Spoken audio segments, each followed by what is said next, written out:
नमस्कार दोस्तों, मेरा नाम है प्रदीप चौहान। उम्मीद करता हूँ आज होली का त्यौहार आपका बहुत अच्छे से मना होगा, खुशी खुशी मना होगा और आपके घर में और खुशियाँ हैं, ऐसी दुआ करता हूँ। और ये भी दुआ करता हूँ कि आने वाला वक्त भी इसी तरह खुशियाँ आपके परिवार को देता रहे। और उम्मीद कांग्रेस भी कर रही कि कल के दिन, आज होली की खुशी के बाद कल के दिन उन्हें खुशी का और मौका मिल जाए। मतलब कल के दिन से शुरुआत होगी। वैसे खुशी तो 16 मार्च को मिल सकती है।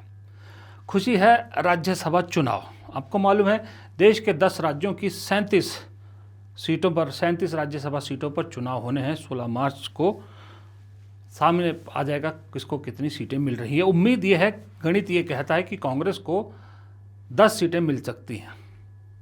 वैसे 8 तो कन्फर्म ही है, 10 मिल सकती हैं। और बीजेपी को लगता है कि ज़्यादातर सीटें उन्हीं को मिलेंगी। लेकिन कुछ इस सब चुनाव में कहीं पर खास करके 2 राज्य ऐसे हैं जहां बीजेपी को झटका लग सकता है। झटका इन द सेंस कि उसकी उम्मीद के खिलाफ वहां कुछ हो रहा है। वो उम्मीद या वो झटका बीजेपी को लग रहा है जो झटका बीजेपी अब तक देती आई है। पिछले कितने राज्यसभा चुनाव में बीजेपी ने दूसरी पार्टियों का गणित बिगाड़कर सीटें अपने नाम की। अब उसे नाम ऑपरेशन लोटस दिया गया या कुछ भी दिया गया, वो अलग बात है। कुछ वैसा ही झटका कांग्रेस बीजेपी को देने की फिराक में है, और वो भी उस राज्य में एक तो जहां बीजेपी सत्ता में है। उस राज्य का नाम है ओडिशा। जी हाँ, ओडिशा, जहां कांग्रेस का नाम लेवा नहीं था कुछ महीने पहले तक। आज कांग्रेस वहां पर चक्रव्यूह रच रही है बीजेपी के खिलाफ, बीजेपी को धराशायी करने के लिए। वो ओडिशा जहां नवीन पटनायक और उनकी पार्टी बीजू जनता दल 25 साल से भी ज़्यादा बीजेपी के स्ट्रॉन्ग दोस्त रहे हैं। वो बीजू जनता दल, वो नवीन पटनायक जिन्होंने सत्ता में रहते हुए अपनी पार्टी की सीट बीजेपी को दे दी थी, राज्यसभा सीट, ताकि अश्विनी वैष्णव राज्यसभा पहुंच सके, जो मंत्री हैं, आपको बता, रेल मंत्री। उसी ओडिशा में वही नवीन पटनायक बीजेपी को सबक सिखाने के लिए कांग्रेस के साथ हाथ मिला रहे हैं, जो कि ऐतिहासिक है। अब तक नहीं हुआ था कि बीजेडी कांग्रेस साथ आए, लेकिन इस बार इस राज्यसभा चुनाव में दोनों पार्टियां साथ आ गई, क्योंकि नवीन पटनायक अभी तक भूले नहीं हैं कि कैसे इस बीजेपी ने उन्हीं की उंगली पकड़कर चलना सीखा, और आज उन्हीं को सत्ता से बेदखल करके खुद सत्ता में बैठी है और उन्हें विपक्ष में बिठा दिया है। गणित कुछ ऐसा बैठ रहा है कि बीजेपी को उम्मीद के खिलाफ नतीजे मिल सकते हैं। बीजेपी को लग रहा था कि 4 सीटें वहां पर हैं जहां 4 सांसद चुने जाने हैं राज्यसभा से कि उड़ीसा से। बीजेपी को उम्मीद थी कि 3 तो उसकी पक्की है और 1 उनके सहयोगी बीजेडी की है। मतलब अगर ज़रूरत पड़ने पर तो मानो चारों अपनी ही है, एनडीए की मानो। लेकिन वहीं नवीन पटनायक कांग्रेस के भक्तचरण दास जो प्रदेश अध्यक्ष है, उन्होंने ऐसा कुछ चक्रव्यूह रचा और नवीन पटनायक को कन्विंस किया बीजेपी को झटका देने के लिए। दरअसल वहाँ पर 147 विधायकों वाली ओडिशा विधानसभा में एक सीट के लिए 31 वोट चाहिए। बीजेपी के पास इस वक्त वहाँ पर 79 विधायक है, यानी कि 2 सीटें तो उनका जीतना तय है, यानी 62 वोट वहाँ निकल जाते हैं। फिर बीजेपी के पास बचते हैं 17 सीट, और तीसरे के लिए चाहिए कितनी, अपना कितना बताया था मैंने आपको, 31 वोट, माफ़ कीजिएगा। तो बीजेपी को 14 की कमी है। दूसरी तरफ बीजू जनता दल के पास है 50 विधायक, यानी तीसरी सीट उनकी पक्की है। तो उनके 31 वो घटते हैं तो उनके पास बचते हैं 19 वोट। अब बीजेडी के पास 19 वोट हैं और बीजेपी के पास 17, तीसरे के लिए चाहिए 31। ऐसे में गेम खेली कांग्रेस ने, भक्तचरण दास ने, जिनके पास 14 विधायक अपने हैं और 1 सीपीएम का है, यानी 15 की स्ट्रेंथ उनके पास है। भक्तचरण दास जाते हैं नवीन पटनायक के पास, नवीन पटनायक से मिलते हैं और एक ऐसी स्ट्रेटेजी प्लान करते हैं जिसके तहत ना बीजेडी का ना कांग्रेस का, दोनों का एक साझा उम्मीदवार देने का फैसला किया जाता है और साझा उम्मीदवार भी कोई छोटी मोटी हस्ती नहीं, उस प्रदेश के एक बहुत बड़े डॉक्टर जिनका नाम है डॉक्टर दत्तेश्वर हाता। देखिए, एक नीतिगत सिद्धांतिक निष्पत्ति हम लिए हैं कि बीजेडी और हमारे बीच अलायंस नहीं होने के बावजूद भी राजनीति को एक अच्छा रूप देने में, समय की आवश्यकता को एक सही स्वरूप देने में एक हमने स्वस्थ राजनीतिक संवाद बना के एक निर्णय किया, जिसके चलते उड़ीसा की फेमस डॉक्टर हैं जिन्होंने सेवा का काम बहुत किया है, उनका नाम को चुना। दोनों की तरफ से सहमति होके उनको समर्थन देने की, उनको खड़ा करके राज्य की राजनीतिक आवश्यकता लोगों का लिए सम्मानजनक हो, इसके लिए एक निर्णय लिया। हमने निवेदन किए हैं, पहले तो भगवान का ही कृतज्ञता ज्ञापन करते हैं।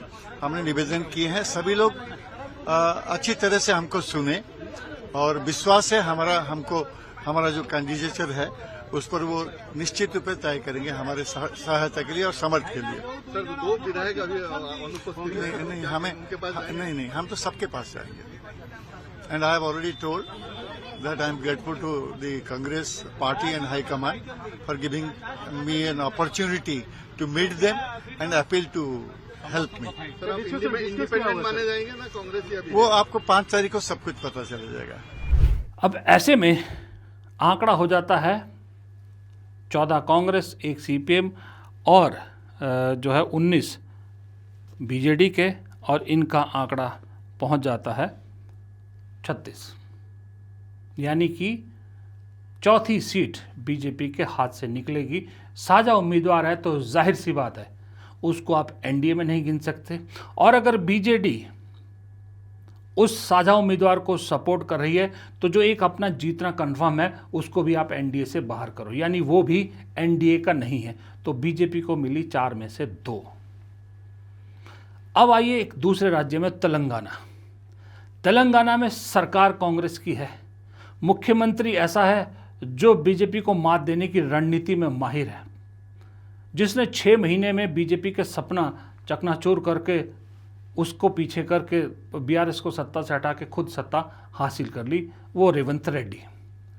वहाँ पर तेलंगाना में एक सीट के पीछे 41 वोट चाहिए, जहाँ पर कांग्रेस के पास 66 वोट हैं, यानी एक का आना तो तय है, और वो मोस्ट प्रोबेबली कहा जा रहा है कि अभिषेक मनु सिंह भी होंगे। अभिषेक मनु सिंह भी अभी भी वहीं से सांसद है, उनका टर्म पूरा हो रहा है तो वो रिपीट होंगे। अब गेम आती है दूसरी सीट पर। दूसरी सीट पे कांग्रेस के पास आंकड़ा नहीं है, क्योंकि 66 में से 41 निकल जाते हैं उसके कांग्रेस के, तो उसके पास 25 बचते हैं और 1 सीपीएम का है, यानी 26 वोट कांग्रेस के पास बचते हैं, चाहिए 41। जबकि बीआरएस के पास है 37 वोट, 8 है बीजेपी के पास। अगर बीजेपी और बीआरएस मिल जाते हैं तो उनका आंकड़ा हो जाता है 45, अब वो जीत जाएंगे। और फिर तीसरी एक जो प्लेयर है वो है एआईएमआईएम, जिसके पास 7 विधायक हैं। अब यहाँ पर इस आंकड़े को आगे ले जाने से पहले मैं आपको थोड़ा सा पीछे ले जाता हूँ। रेवंत रेड्डी की राजनीति को लेकर मैंने एक वीडियो बनाया था कि कैसे कांग्रेस में उनकी डोमिनेटिंग जो पॉलिटिक्स है उसको पसंद किया जा रहा है, कि वो बीजेपी स्टाइल में अपने दुश्मन को सिर्फ हराना नहीं, दुश्मन को कंप्लीटली निस्तो नाबूद करने की रणनीति पर चल रहे हैं। इसलिए उन्होंने सत्ता में आते ही सबसे पहले बीआरएस को कमज़ोर किया। बीआरएस के सांसद हो, विधायक हो, सब में तोड़फोड़ मचा दी, पूरी तरह से तोड़फोड़ मचा दी। इसलिए कांग्रेस के लोगों को पसंद आ रही कि यही स्टाइल की पॉलिटिक्स आजकल चल रही है जो रेवंत रेड्डी कर रहे हैं। लेकिन उसको लेके कुछ लोग क्रिटिसाइज भी करते हैं कि बीजेपी की तरह ही क्यों रेवंत रेड्डी कर रहे हैं, बीजेपी से आए हैं तो इसलिए वही माइंडसेट है। दूसरा एक उन पर यह आरोप लगता है कि वो ओएसी को लेकर, जो ओएसी कांग्रेस को नुकसान पहुंचाती है हर जगह जाकर, उसको लेकर बड़े सॉफ्ट है। दोनों भाइयों के साथ बड़े हंस बोल के बात करते हैं। विधानसभा के अंदर भी ओएसी के भाई के साथ बड़े दोस्ताना संबंध है। लेकिन ये दोनों स्ट्रैटेजीज जिनको क्रिटिसाइज किया जाता है अब इस चुनाव में काम आएंगी। वो कैसे? जैसे मैंने कहा कि कांग्रेस के पास और लेफ्ट का एक साथी मिलाकर बचते हैं 26, बीआरएस के 37 हैं, आंकड़ों में 37 हैं, लेकिन यहाँ खेल है, याद रखिएगा कि बीआरएस के 10 विधायक बीआरएस से अलग हो चुके हैं, मतलब पार्टी नहीं छोड़ी है, लेकिन बीआरएस की लाइन से अलग होकर कांग्रेस को सपोर्ट कर रहे हैं आज की डेट में। वो बीआरएस के साथ नहीं है, उनका डिस्क्वालिफिकेशन का मामला चल रहा है, वो अलग बात है, लेकिन अभी डिस्क्वालीफाई नहीं हुए, कोई फैसला नहीं आया है, बल्कि 8 को तो कह रहे क्लीन चिट भी दे दी स्पीकर ने, 2 पे फैसला आना बाकी है। यानी वो 10 कांग्रेस के साथ है, यानी कांग्रेस के 25, एक सीपीएम का 26, 10 वो कितने हो गए? 36। ऐसे में बीआरएस के पास बचते हैं 27, अगर बीजेपी उनके साथ मिल भी जाती है तो भी 35 होता है, 35 वर्सेस 36। अब खेल में आते हैं कौन? ओएसी, जिनके हैं 7। अब ओएसी के पास दोनों ऑप्शन है, लेकिन ओएसी जो पॉलिटिक्स करते हैं, जितना उनको समझ पा रहे हैं, उससे एक बात तो तय है कि ओएसी बीजेपी का साथ देकर कभी भी अपने पैरों पर कुल्हाड़ी नहीं मारेंगे, क्योंकि वो मुसलमानों को अपने साथ लाने में इसलिए कामयाब हो पा रहे हैं क्योंकि उनका एक नैरेटिव है कि बीजेपी हिंदुओं को डराती है कि मुसलमानों से तुम्हें खतरा है, वो हिंदुओं को संरक्षण देती है तो मैं मुसलमानों को संरक्षण देता हूँ। यानी उधर कट्टर हिंदुत्ववाद है, इधर कट्टर मुस्लिमवाद है। तो इसलिए ओएसी की राजनीति में एक नैरेटिव वो चल रहा है। अब अगर ऐसे में वो बीजेपी को सपोर्ट करते हैं तो उनकी राजनीति को बहुत बड़ा झटका लगता है। उसका जो वोटर है वो झटके में लगेगा कि भाई जिस पार्टी के निशाने पर मुस्लिम हर वक्त रहता है, ओएसी उसका साथ कैसे दे सकते हैं। अब कुछ कहेंगे कि महाराष्ट्र में एक मेयर चुनाव भी दिया है साथ, वो अलग बात है, वो मेयर का चुनाव, कॉरपोरेशन का चुनाव छोटी कॉरपोरेशन का चुनाव है, जो खबरें भी पूरी तक नहीं पहुंची। लेकिन ये एक बहुत बड़ी खबर हो जाएगी कि अगर राज्यसभा चुनाव में एमआईएम बीजेपी के साथ जाती है तो उससे बेटर है वो कांग्रेस के साथ है। कम से कम उनके पास एक नैरेटिव बच जाता है, कहने के लिए बहाना मिल जाता है कि बीजेपी जैसी कट्टरवाद वाली पार्टी को रोकने के लिए मैं सेकुलर फोर्सेस के साथ मिला, ताकि ऐसे लोगों को रोका जा सके, संसद में इनकी संख्या को रोका जा सके। एक ये बहाना मिल जाता। और दूसरा, अगर अभिषेक मनु सिंघवी के अलावा कहीं कांग्रेस के सुदर्शन रेड्डी को उम्मीदवार बना देती है, वो के सुदर्शन रेड्डी जिन्होंने इंडिया गठबंधन की तरफ से उपराष्ट्रपति का चुनाव लड़ा था, अगर वो उम्मीदवार आ जाते हैं तो ओएसी के लिए और बड़ा बहाना मिल जाता है कि के सुदर्शन रेड्डी अभी किसी पार्टी से जुड़े हुए नहीं है, एक तरह से इंडिपेंडेंट टाइप आप कह सकते हो, तो ओएसी को और ज़्यादा आसानी हो सकती है। ये खेल होगा, यहाँ भी बीजेपी को झटका लगेगा। बात 2 सीटों की है, नंबर छोटा सा है, 2 का है, लेकिन इम्पैक्ट इसका बड़ा है। बात यहाँ नैरेटिव की है, लार्जर इम्पैक्ट इसका नैरेटिव का है कि देश को एक मैसेज जाएगा कि बीजेपी जनता दल जैसी पार्टी ने बीजेपी का साथ छोड़ दिया।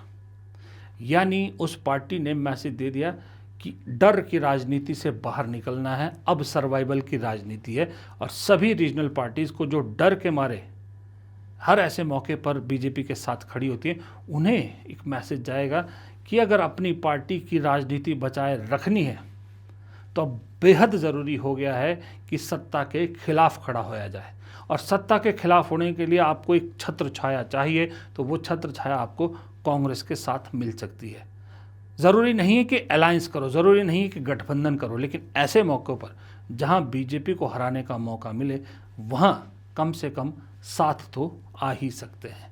ये खेल नैरेटिव का है और ये नैरेटिव इन 2 चुनाव से सेट बैठ सकता है। बाकी उदाहरण के लिए अकाली दल, इंडियन नेशनल लोक दल, वो तो, या उद्धव ठाकरे की शिवसेना, ये पार्टियां तो हैं ही। फिलहाल इस वीडियो में इतना ही। प्रदीप चौहान को दीजिए इजाज़त। नमस्कार।